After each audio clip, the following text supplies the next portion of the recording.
Hi, my name is Elizabeth Woodyer and I want to tell you about a fantastic book I just read.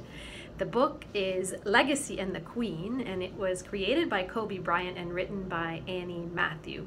It was published in 2019, so it's a recent book, and it has 217 pages.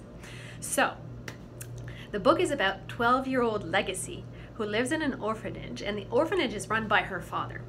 And early on in the story, we find out that the orphanage is in trouble because her father doesn't have enough money to continue running it. And Legacy is really passionate about tennis, and she's a fantastic tennis player. She wakes up every morning at the crack of dawn to go practice. She finds out that there is going to be a big tennis tournament in the city and decides she wants to participate. She hopes to win so that she can earn enough money for the orphanage. And in order to win, she will have to tame a fire-breathing horse, unravel the mysteries and magic of stringing a racket, and find out who keeps trying to sabotage her. So once I started reading this book, I could not put it down. If you like fantasy books, if you know a lot about or want to find out about what it's like to be really passionate about a sport, this book is for you. I'm going to read you a little bit of chapter 7.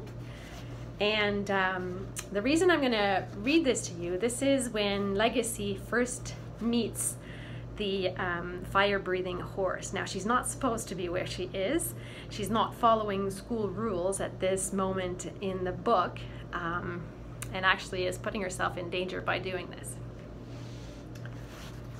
To get into the stable, she heaved open a massive wood door, sliding it sideways along rollers. Then she entered the shadowy darkness within. The gloom was so thick that it took several seconds for Legacy's eyes to adjust. Before they did, she could smell hay. The scent reminded her of the barn at the orphanage where they'd kept their goats. Realizing that, Legacy smiled. She'd always loved the goats with their big, trusting eyes, their hard little skulls, and their knobby legs. But when Legacy took a step into the darkness, she realized that these were no goats. To her right, through the iron grates of the stall doors, the cold blue eyes of the lurels glinted brightly in the blackness. As she passed, the creatures bared their teeth, showing their gleaming white fangs. To the left, in individual stalls, were the pyruses. Those are the horses. An endless row of horses with wings. There must have been hundreds of them, Legacy thought. Their bodies a little smaller than regular horses, their giant pink wings bristling behind them.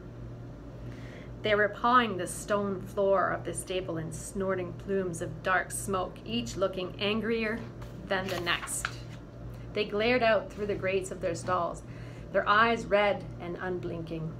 Suddenly, Legacy thought, the idea of bribing a builder didn't seem quite so out of the question.